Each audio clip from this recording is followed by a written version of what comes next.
नमस्कार, मी भाऊ तोरसेकर. तुम्ही बघत आहात प्रतिपक्ष. मित्रांनो, आज मी यूट्यूबवर एक बातम्यांवर आधारित असा आपण मनोरंजनात्मक कार्यक्रम बघितला. अवधूत गुप्ते नावाचा संगीतकार कलाकार आहे. तो एक कार्यक्रम करतो, खुपते तिथे गुप्ते. हा मला वाटते खूप जुना कार्यक्रम आहे. मी फारसे त्याचे एपिसोड बघितलेले नाही, पण हा एपिसोड दिसला आणि मला बघूया तरी. तो एपिसोड सुप्रियाताई सुळे यांच्यावर बनवलेला होता. आणि सुप्रियाताई हे तुम्हाला माहिती आहे, सुप्रियाताई या शरद पवारांची लाडकी कन्या आहेत. शरद पवारांच्या राजकारणातल्या त्या वारस आहेत आणि शरद पवारांच्या पोटी जन्माला आल्यामुळे त्याच खऱ्या वारस आहेत. त्या जागी दुसरा कोणी वारस होऊ शकत नाही हे दिसल्यावर त्यांचे चुलत बंधू अजितदादा हे राष्ट्रवादी काँग्रेसमधून बाहेर पडले. इतरही शरद पवारांबरोबर दीर्घकाळ राहिलेले डझनावारी नेते राष्ट्रवादी काँग्रेस सोडून बाहेर पडले. त्यामुळे राष्ट्रवादी काँग्रेस पक्षामध्ये जे अराजक आज माजलेलं आहे त्या संदर्भाने ही मुलाखत होणार हे गृहीत होतं. आणि अर्थातच राजकारणात अत्यंत टोकेरी प्रश्न विचारण्यापेक्षा व्यक्ती आणि भावना अधिक राजकारण यांची सांगड घालत अवधूत गुप्ते यांनी तो प्रश्नोत्तरांचा कार्यक्रम केला आहे. आणि वाटलं तर खोचक प्रश्न पण विचारलेले आहेत, पण रक्तबंबाळ करून टाकणारे प्रश्न विचारायचे नाहीत हे पथ्य अवधूत गुप्ते यांनी त्यात पाळलेलं आहे. मी मुद्दाम तो कार्यक्रम बघितला, कारण सुप्रियाताईंच्या राजकारणावर गेली 10-12 वर्ष माझी बारीक नजर आहे. कारण खरोखरच शरद पवारांचा वारसा ही त्यांची लाडकी कन्या पुढे चालवेल की नाही याचं आकलन आत्तापासून आपल्याला असलं पाहिजे, या दृष्टीने माझा प्रयत्न असतो. आणि म्हणूनच ही मुलाखत समोर आल्यानंतर मी चुकवली नाही. आणि एका प्रसंगी सुप्रियाताईंचे अश्रू अनावर झाले असंही त्या शीर्षकात काहीतरी म्हटलं होतं, म्हणून तर ते मी अगत्याने बघितलं. कारण सुप्रियाताईंच्या भावना अनावर होऊन त्यांच्या डोळ्यात अश्रू येतात ही गोष्ट मला गमतीशीर वाटली. कारण आजपर्यंत सुप्रियाताईंच्या डोळ्यात अश्रू वगैरे अशी बातमी मी कुठेही ऐकलेली नव्हती. तुम्हाला आठवत असेल तर 2 मे रोजी आपल्या आत्मचरित्राच्या विस्तृत आवृत्तीचं प्रकाशन करण्यासाठी यशवंतराव चव्हाण सेंटरमध्ये शरद पवारांनी जो कार्यक्रम केला होता, ज्या कार्यक्रमाचं एक नंतर राजकीय नभोनाट्य करण्यात आलं. अचानक त्या प्रकाशनामध्ये बोलता बोलता शरद पवारांनी आपली राजकारणातून आणि पक्षातून निवृत्ती घोषित केली आणि पुढे 3 दिवस ते नभोनाट्य चालू होतं. शरद पवारांचा राजीनामा स्वीकारला जाणार नाही म्हणून समोर बसलेल्या श्रोते यापेक्षा त्यांच्या कार्यकर्त्यांनी हलकल्लोळ सुरू केला आणि स्टेजचा कब्जाच जणू काय पवारांच्या अनुयायांनी घेतला. आणि अजिबात आम्ही निवृत्ती सहन करणार नाही असं म्हणत जयंत पाटील प्रदेशाध्यक्ष असूनसुद्धा त्या मंचावरून ढसढसा रडले होते. तितक्याच आवेशात जितेंद्र आव्हाडसुद्धा रडत होते. आणि विनोद बघा, मी आवेशात म्हणालो आहे, जितेंद्र आव्हाड हे आवेशात रडत होते की तुम्ही बोट पकडून राजकारणात आलं आणि बोट सोडून कुठे चाललात असो. आणि त्या सगळ्या घटना प्रसंगात सुद्धा सुप्रियाताईंनी आपला चेहरा कॅमेरासमोर हसरा राहील याची बिलकुल काळजी घेतली होती. अशा सुप्रियाताईंना अश्रू अनावर झाले हे शीर्षक म्हणूनच मला खटकलं आणि मी ती खुपते तिथे गुप्ते ही मुलाखत क्लिप काळजीपूर्वक ऐकली आणि त्यांनी दाखवलं सुद्धा. शेवट जेव्हा त्या क्लिपचा होतो तेव्हा सुप्रियाताई आपोआप येणारे डोळ्यातले अश्रू हाताने नुसत्या पुसण्याचा प्रयत्न करतात हे दिसतंय त्याच्यात. आणि ते अश्रू भावनेच्या आहारी जाऊन आलेले आहेत हे पण कोणी नाकारू शकणार नाही. पण मित्रांनो, एखाद्या व्यक्तीला अश्रू अनावर होणं एवढ्याने त्याच्या भावना प्रामाणिक आहेत याची साक्ष मिळत नसते. माणुसकीची ती साक्ष असते की त्या वेदना माझ्या असोत किंवा आणखीन कोणाच्याही असोत, त्या वेदना जेव्हा खऱ्या असतात आणि अन्यायामुळे निर्माण झालेल्या वेदना असतात, त्यावेळेला ते दुःख माझं आहे की तुमचं आहे याला महत्त्व नसतं. आपल्याही डोळ्यात अनेकदा अश्रू येतात आणि आपण त्या सगळ्या घटना प्रसंगापासून खूप दूर असतो, संबंध पण नसतो, पण तरी आपल्या डोळ्यात अश्रू तरळतात, डोळे ओले होतात. मुद्दा असा असतो की त्याच्या दुःखानेही आपण दुःखी होतो, त्याचं कारण समजून घेतलं पाहिजे. त्याला माणुसकी म्हणतात मित्रांनो. ज्या वेळेला दुसऱ्याच्या डोळ्यात अश्रू असतात तेव्हा आपण हसऱ्या चेहऱ्याने त्या वेदनेचे चुचकारत असतो, त्या वेदनेचं स्वागत करत असतो, त्या वेदनेला हार तुरे घालत असतो दुसऱ्याच्या वेदना बघून. त्यामुळे तशाच वेदना झाल्यानंतर आपल्या डोळ्यात अश्रू आले तर ते खरे मानता येत नाहीत. ह्या कार्यक्रमाची जी क्लिप मी बघितली त्यामध्ये आपल्या पित्याने स्थापन केलेल्या राष्ट्रवादी काँग्रेस पक्षामध्ये फूट पडली आहे आणि आपल्या सख्ख्या चुलत भावामुळे हा सगळा प्रकार झाला आहे. याच्या वेदना असह्य होऊन सुप्रियाताईंच्या अश्रूचा बांध फुटलेला आहे.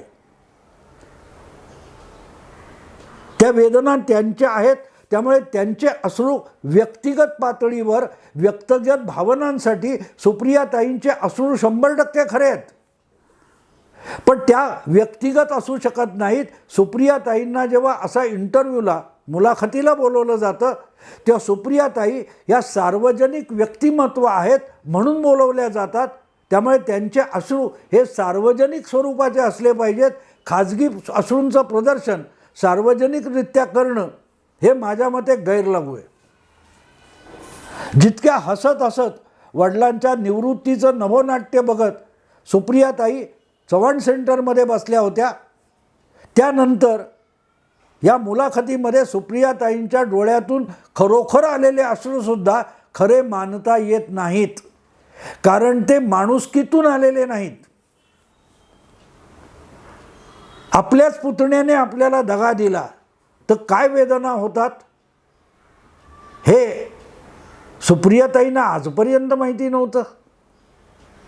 धनंजय मुंडे यांना राजकारणात ज्या चुलत्याने आणलं त्यानेच त्यांना विधान परिषदेत सुद्धा नेलं, पण विधानसभेचा तो उमेदवारी दिली नाही म्हणून त्याला चिथावण्या देऊन राष्ट्रवादी काँग्रेसमध्ये आणण्याचा जो डाव खेळला गेला तेव्हा पद्मजा मुंडे पंकजा मुंडे असतील किंवा गोपीनाथ मुंडे असतील यांच्या डोळ्यात अश्रू आले नसतील.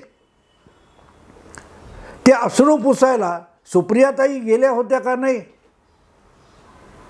त्या धनंजय मुंडेला आपल्या पक्षात घेऊ नका असा चुलत भावाला किंवा पित्याला कधीतरी सुप्रियाताईंनी आग्रह धरला होता का? हा गद्दारी करून तिकडून आलाय. ज्यांनी याला मोठं केलं त्यांच्याशी दगाफटका करून हा माणूस आपल्याकडे आलाय. याला मोठा करू नका असा सल्ला कधीतरी आपल्या पिताजींना चुलत भावांना सुप्रियाताईंनी दिला होता का? नाही. तेव्हाही सुप्रियाताई मी बघितल्या नाहीत, पण नक्की मला खात्री आहे ते नेहमीप्रमाणे हसत हसत धनंजय मुंडे यांच्या राष्ट्रवादी प्रवेशाला स्वागताला हजर राहिले असतील.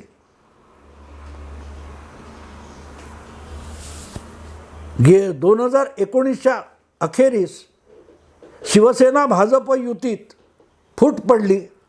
निकालानंतर उद्धव ठाकरे अख्ख्या शिवसेनेचे आमदार घेऊन इकडे आले आणि मतदारांशी त्यांनी दगाबाजी केली, मित्र पक्षाशी दगाबाजी केली. तेव्हा सुप्रियाताईंच्या डोळ्यात 2 टिपं तरी आली होती का?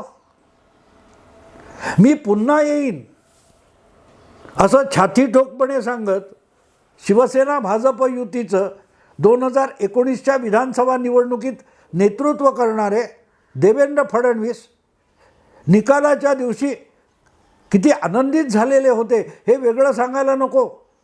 त्यांच्या घरी असो, त्यांच्या पक्ष कार्यालयात असो, त्यांच्या नेत्यांच्या गोतावळ्यात असो, आनंदोत्सवाचं वातावरण होतं. आणि त्याच निकालावर सुप्रियाताईंच्या वडिलांना पत्रकारांनी प्रश्न विचारला होता की सरकार कसं बनणार. तेव्हा सुप्रियाताईंचे वडील बोलले होते, शरद पवार, की आम्हाला मतदाराने विरोधात बसायचा कौल दिलेला आहे, तेव्हा सरकार बनवण्याचा विषय आमच्यासमोर नाही. असे आपले जन्मदाते पिताश्री जेव्हा युती फोडून देवेंद्र फडणवीसांच्या तोंडचा मुख्यमंत्रीपदाचा घास हिरावून घेतात, तेव्हा सुप्रियाताई मुळूमुळू तरी रडल्या होत्या का. आपल्या भावाने पक्ष फोडला म्हणून ज्यांना आज अश्रूंचा बांध आवरता येत नाही आहे, त्या सुप्रियाताईंना 2019च्या विधानसभा निकालानंतर भावनेचा लवलेश नव्हता. सुप्रियाताई तेव्हा भावना विवश होऊन दगाबाजी, विश्वासघात याचं बाहू पसरून स्वागत करत होत्या. अगदी आदित्य ठाकरे विधान भवनात आले, त्यांच्या डोक्याला काय ते चुंबन घेऊन आशीर्वाद देत होत्या. तेव्हा हे सुप्रियाताईंचे अश्रू कुठे गेले होते. आज त्या खुपते तिथे गुप्ते या कार्यक्रमात सुप्रियाताई पांडित्य सांगतात की हे सगळे लोक आमच्या पक्षाच्या नावावर आणि पक्षाच्या निवडणूक चिन्हावर निवडून आलेले आहेत. मग उद्धव ठाकरे आणि त्यांच्या पक्षाचे 56 आमदार होते, ते शरद पवारांचा फोटो लावून 2019च्या विधानसभेत निवडून आलेले होते का. ते नरेंद्र मोदींचा, देवेंद्र फडणवीसांचा फोटो लावून आणि मोदी प्रचार सभेत भाषण केलं त्यातून निवडून आले होते. त्यांच्या डोळ्यात तेव्हा अश्रू दिसले नाहीत, पण आत अश्रू होते, मनात अश्रूचा समुद्र होता. आणि उदात्तपणे दगाबाजी करणाऱ्या आपल्या सहकार्याच्या मुख्यमंत्रीपदाच्या शपथविधीला सुद्धा देवेंद्र फडणवीस शिवाजी पार्कला उपस्थित होते. त्यांच्या डोळ्यात अश्रू नव्हते, ओशाळवाणेपण नक्की होतं. ओशाळलेलं मन चेहऱ्यावर देवेंद्र फडणवीसांच्या दिसत होतं. तेव्हा देवेंद्र फडणवीसांच्या यातना, वेदना सुप्रियाताईंना ओळखता आल्या का. सांत्वन करायला तरी गेलात की बाबा तुम्ही युतीचं नेतृत्व केलं, तुम्ही बहुमत मिळवून आणलं, पण माझ्या बापाने तुमचं यश हिरावून नेलेलं आहे, तुमचा चषक जो होता जिंकलेला तो माझ्या बापाने चोरून आणला. याच्यासाठी अश्रूचे 2 टिपके टाकायला तरी सुप्रियाताई गेल्या होत्या त्या शिवाजी पार्कच्या समारंभात नाही. तेव्हा अश्रूला ओहोटी आलेली होती. सुप्रियाताईंचे डोळे हे वाळवंटा इतके सुके कोरडे झालेले होते. आज त्यांच्या डोळ्यात अश्रू येतात.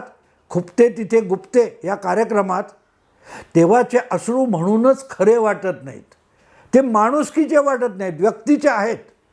सुप्रियाताईंच्या मनाला या प्रश्नामधून उत्तर देताना ज्या यातना होतात, त्या यातना त्या अश्रूच्या रूपाने बाहेर येतात, याबद्दल निश्चितपणे वाद होऊ शकत नाही. पण सार्वजनिक जीवनामध्ये कमीत कमी जी माणुसकी असावी लागते, त्याचा लवलेशसुद्धा सुप्रियाताईंच्या आजच्याही अश्रूंमध्ये नाहीत. कारण युती म्हणून मिळवलेली मतं, युती म्हणून निवडून आलेले आमदार ज्या निर्दयपणे शरद पवारांनी फोडले, त्याचं बाहू पसरून स्वागत करणाऱ्या सुप्रियाताईंना अश्रू कधीच कळलेले नाहीत. अश्रू म्हणजे काय कळलेले नाहीत, भावना म्हणजे काय कळलेलं नाही. 2.5 वर्ष मतदाराने नाकारलं असतानाही सत्ता बळकावून बसणं, हे बघणारे भाजपचे लाखो कार्यकर्ते, हजारो मतदार, करोडो मतदार, त्यांच्या डोळ्यात अश्रू होते. ते सुप्रियाताईंना दिसले होते का. विषय एकट्या देवेंद्र फडणवीस यांनी पुन्हा मुख्यमंत्री होण्याचा नव्हता. त्यांच्या पक्षाला जवळजवळ 1 कोटीपेक्षा अधिक मतदान झालेलं आहे. 2.25 कोटीच्या आसपास युतीचं सरकार हवं म्हणून मतदान झालं. त्या सगळ्या 2 कोटीपेक्षा अधिक मतदारांच्या डोळ्यात उद्धव ठाकरे मुख्यमंत्री झाले तेव्हा अश्रू होते की आम्ही कोणाला मतदान केलं. तो नाना पाटेकर या दोन मुख्यमंत्री आणि उपमुख्यमंत्री यांच्या मुलाखती नाना पाटेकरने लोकमतच्या कार्यक्रमात घेतल्या, तेव्हा तो बोलला ना की आम्ही लग्नाला जातो, आम्ही दिलेला आहेर कोणाकडे जातो त्याचा पत्ता लागत नाही, आम्हाला काही किंमत आहे की नाही मतदार म्हणून, असा प्रश्न नाना पाटेकरने विचारला. तेव्हा सुप्रियाताईंच्या डोळ्यात अश्रू आले होते. आपलं वैयक्तिक दुःख असतं तेव्हा अश्रू आपोआप येतात, सांगायला लागत नाही. पण आपण राजकीय नेता नाही, आपण सार्वजनिक जीवनामध्ये माणुसकीचा लवलेश आपल्यामध्ये नाही याची साक्ष सुप्रियाताईंच्या त्या अश्रूंनी दिली. खुपते तिथे गुप्ते. आपलं दुःख आपल्याला खुपतं, पण दुसऱ्याचं दुःख बघताना मजा वाटते सुप्रियाताईंना. आपण जनतेकडे कौल मागितला, जनतेने पुन्हा ये, पुन्हा मुख्यमंत्री हो म्हणून कौल दिला. असं असताना सुद्धा त्याचं यश हिरावून घ्यायचं आणि त्यासाठी मस्त मुक्तखंडाने हसत हसत दगाबाजांचं स्वागत करायचं. त्या सुप्रियाताई उद्धव ठाकरे यांच्या शपथविधीच्या वेळेला त्यांना अश्रू म्हणजे सुद्धा काही माहिती नव्हतं. आज आपल्या चुलत भावाने जे काही केलं त्याचं दुःख आहे. पण उद्धव ठाकरेंनी 25 वर्षाची युती सडली असं म्हटलं, त्याचं सुप्रियाताईंना आनंद झाला होता ना, आनंद झाला होता ना. म्हणून हे अश्रू खरे की खोटे हा प्रश्न पडतो. एका व्यक्तीचे अश्रू खरे असतात, पण जेव्हा ती व्यक्ती सार्वजनिक जीवनात असते तेव्हा तिला माणुसकी आणि सार्वजनिक सभ्यता संस्कृती पाळणं अगत्याचं असतं.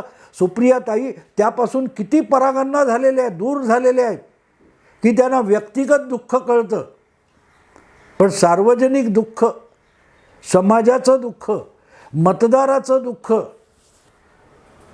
सुप्रियाताईंना अजिबात कळत नाही. एवढाच त्या अश्रूंचा अर्थ होतो आणि म्हणून तो तेवढ्यासाठी विषय केला.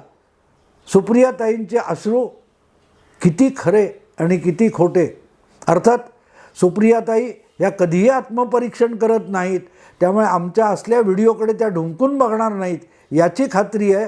पण सार्वजनिक जीवनात वावरणारी जी माणसं असतात ती कॅमेऱ्यासमोर आणि कशी वागतात, व्यक्तिगत आयुष्यात कशी वागतात आणि सार्वजनिक जीवनामध्ये ते किती कर्तव्यबुद्धीने वागतात, किती भावनिक असतात, ते तुम्हाला समजवायचं म्हणून हा व्हिडिओ केला. आवडला लाईक करा, शेअर करा, सबस्क्राईब करा.